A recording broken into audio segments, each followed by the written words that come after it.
Hello students, good morning. आज के lecture में मैं आपको पढ़ा रहा हूँ harmonic mean, discrete and continuous series, अर्थात हरात्मक मध्य की गणना खंडित श्रेणी और सतत श्रेणी में किस प्रकार से की जाए।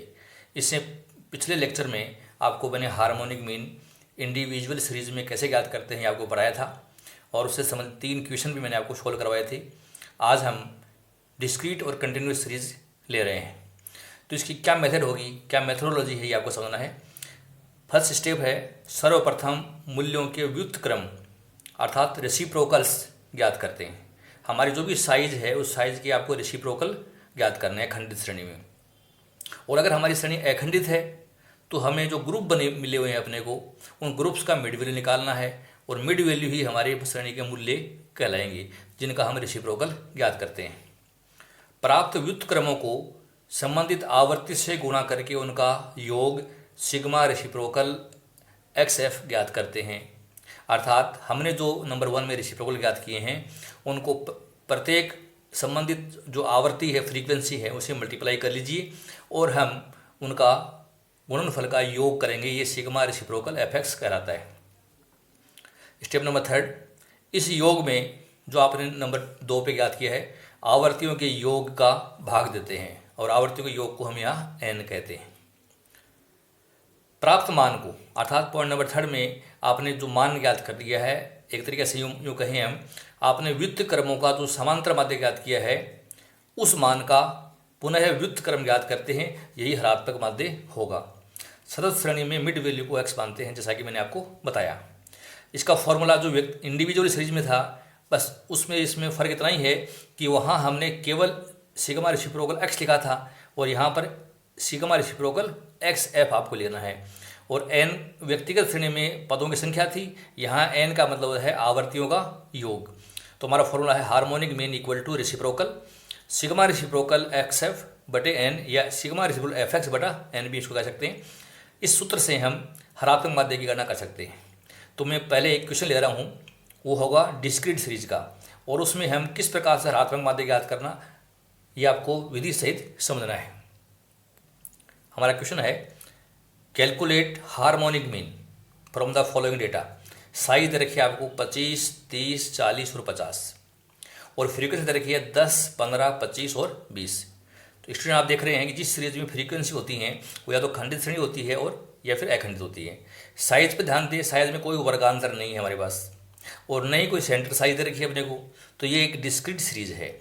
डिस्क्रीट सीरीज में हार्मोनिक मीन निकालने की विधि आपके सामने ऊपर लिखी हुई है। ये जो साइज है इसको हम x कहते हैं, इसके हम रेसिप्रोकल निकालेंगे। रेसिप्रोकल निकालने के बाद में आप संबंधित f से इनको गुणा करेंगे, गुणा करने के बाद इनका आप योग करेंगे और उस योग में आप n का भाग देंगे आवर्तियों के योग का, और जो उत्तर आता है उसका हम पुनः रेसिप्रोकल ज्ञात करेंगे, जो हमारा हरात्मक माध्य कहलाता है। तो इसकी गणना की विधि आप समझिए। मैंने कंप्यूटेशन ऑफ हार्मोनिक मीन ये टेबल आपके सामने रखी है। इसमें लिखिए साइज हमारी 25, 30, 40 और 50 और फ्रीक्वेंसी है 10, 15, 25 और 20। फ्रीक्वेंसी का योग मैंने किया वो 70 है। आपने मेथड में पढ़ा है कि हमें रेसिप्रोकल चाहिए, अर्थात हमें प्रत्येक पद का रेसिप्रोकल चाहिए। तो सबसे पहले हमारे क्वेश्चन में रखा है 25, तो हमें 25 का रेसिप्रोकल निकालना है और वो होता है 1/25, 1/25। तो ये संख्या आती है 0.04 और 2 जीरो मैंने लगा दिए हैं। तुरंत ही आप क्या काम करिए कि इसको संबंधित ऐप से गुणा कर दीजिए। तो मैंने गुणा कर दिया 10 से इसको और योग आया इसका गुणा करने पर 0.4। ये रेसिप्रोकल FX भी मैंने साथ साथ निकाल दिए।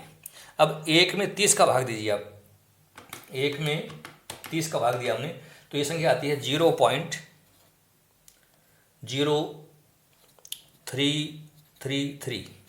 मैंने 4 अंकों में निकाल दिया। तुरंत ही इसको आप संबंधित ऐप से गुणा कर दीजिए। ऐप है हमारी 15, तो 15 से गुणा करने पर संख्या आती है 5000, 0.5000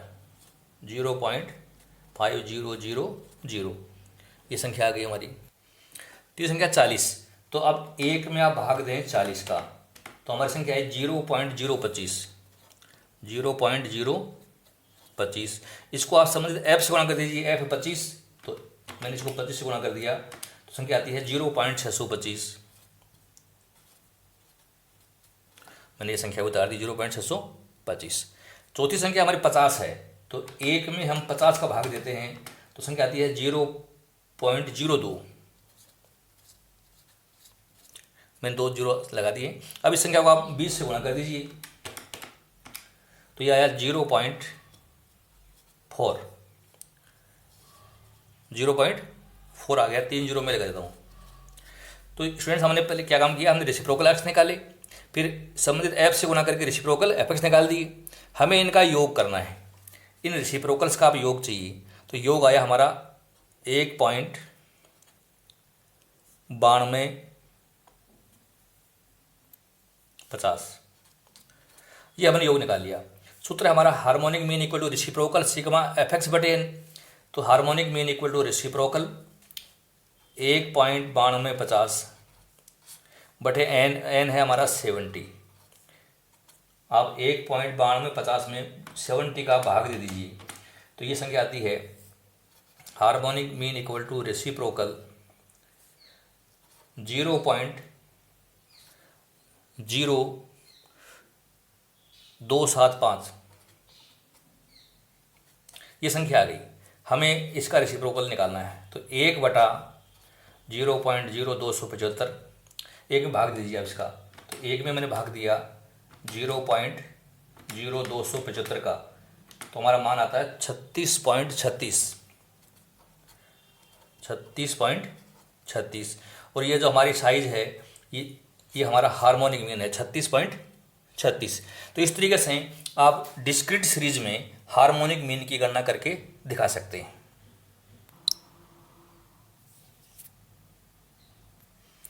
एक क्वेश्चन ले रहे हैं हम कंटिन्यूस सीरीज का। Calculate harmonic mean from the following data. Income दे रखी अपने को 0 से 50, 50 से 100, 100 से 150, 150 से 200। एम्प्लॉयज़ 10, 15, 17 और 8। तो विद्यार्थियों आप देख रहे हैं कि ये इसमें ग्रुप दे रखे हैं अपने को और फ्रीक्वेंसी भी दे रखी है अपने को, कर्मचारियों की संख्या दे रखी है। तो ये एक कंटिन्यूस सीरीज है और जो कंटिन्यूस सीरीज में हार्मोनिक मीन निकालना होगा तो हमारे ये जो ग्रुप्स दे रखे हैं इनकी हमें सबसे पहले मिड वैल्यू निकालनी है, और वो मिड वैल्यू के आधार पर ही हम उसको एक्स कहेंगे और फिर उनका रेसिप्रोकल निकालेंगे। फिर संबंधित एफ से गुणा करके सिग्मा रेसिप्रोकल एफ एक्स ज्ञात करेंगे।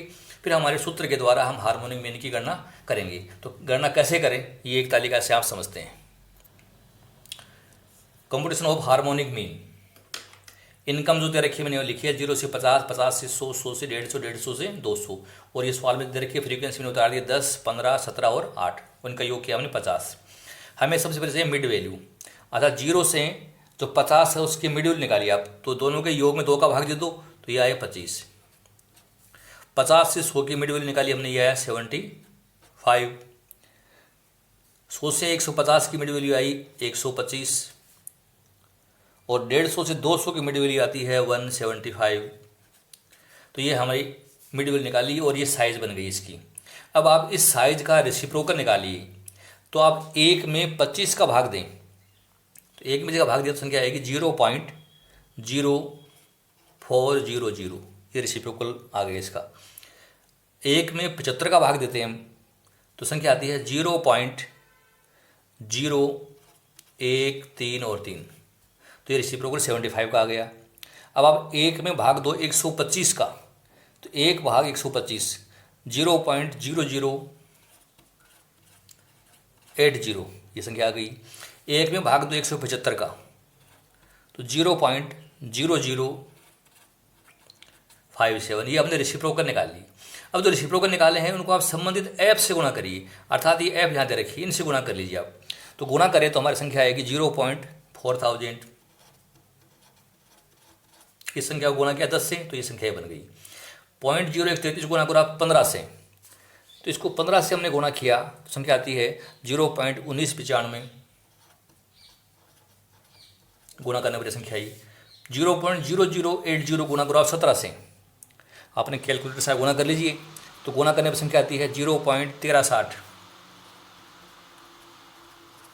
0.1360 और 0.0057 को आप 8 से गुणा कर लीजिए। 8 से गुणा करने पर संख्या आती है 0.0456। तो ये हमारा रेसिप्रोकल एफएक्स आ गया। आप इनका योग कर लीजिए, इन सब का योग। तो इनका सबका योग क्या मैंने, तो ये आया 0.7811 78 तो ये कल आएगा सिग्मा रेसिप्रोकल एफएक्स। हमारा सूत्र है हार्मोनिक मीन का, harmonic mean equal to reciprocal sigma reciprocal FX बटा एन। वैल्यू पुट कर दीजिए आप, तो 0.7811 और एन है 50। ये हमारा काम हो गया। 0.7811 50 का भाग देना है, तो ये संख्या आ जाएगी harmonic mean equal to reciprocal. भाग दे लीजिए आप, 0.7811 में 50 का भाग दे लीजिए, तो भाग देने पर संख्या आती है 0.0156 और हल कर दीजिए। हार्मोनिक मीन इक्वल टू 1/0.0156, एक में भाग दिया मैंने, 1/0.0156, तो संख्या आती है 64.10 64.10। और ये रुपये हैं, हमारी इनकम है। तो हमारा हार्मोनिक मीन जो कंटिन्यूस सीरीज में आपने ज्ञात किया है वो 64.10 होगा। तो इस तरीके से आप हार्मोनिक मीन की गणना डिस्क्रीट और कंटिन्यूस सीरीज में करके दिखा सकते हैं। बहुत आसान विधि है। आपको जो भी साइज दे रखी है उस साइज का रेसिप्रोकल निकालना है। रेसिप्रोकल निकालने के लिए एक में संबंधित संख्या का भाग दे दीजिए तो रेसिप्रोकल आ जाएंगी, और रेसिप्रोकल को आप संबंधित आवर्ती से गुणा कर लीजिए तो रेसिप्रोकल एफएक्स आ जाएगा। इस कॉलम का आप योग कर लीजिए और उस योग में आवर्तियों के योग का भाग दे करके आपको संख्या निकालनी है, और उस संख्या का पुनः रेसिप्रोकल निकालना है अपने को, जो हमारा हार्मोनिक मीन कहलाएगा। तो आपको मैंने इस लेक्चर में और इससे पहले वाले लेक्चर में हार्मोनिक मीन की गणना व्यक्तिगत श्रेणी में, खंडित श्रेणी में और अखंडित श्रेणी में कैसे करते हैं सिखाई। अगला जो लेक्चर मेरा होगा उसमें आपको पढ़ाऊंगा भारित हरात्मक माध्य, अर्थात वेटेड हार्मोनिक मीन हम कैसे ज्ञात करें, ये आपको जरूर समझना है। मेरे लेक्चर से आप ध्यान से सुनते रहना। आपको मैं वो टॉपिक जो पढ़ा रहा हूँ ये बहुत इंपॉर्टेंट टॉपिक है सांख्यिकी का, जिसमें आपने mean, mode, median, arithmetic mean, geometric mean और हार्मोनिक मीन आप पढ़ रहे हैं। तो नेक्स्ट जो टॉपिक होगा वो वेटेड हार्मोनिक मीन का होगा। आप लेक्चर जरूर सुनिए। आपको आज का जो लेक्चर है ये पसंद आया तो इसको आप लाइक कीजिए, अपने साथियों में इसको आप शेयर कीजिए। आपने लेक्चर ध्यान से सुना। Thank you so much.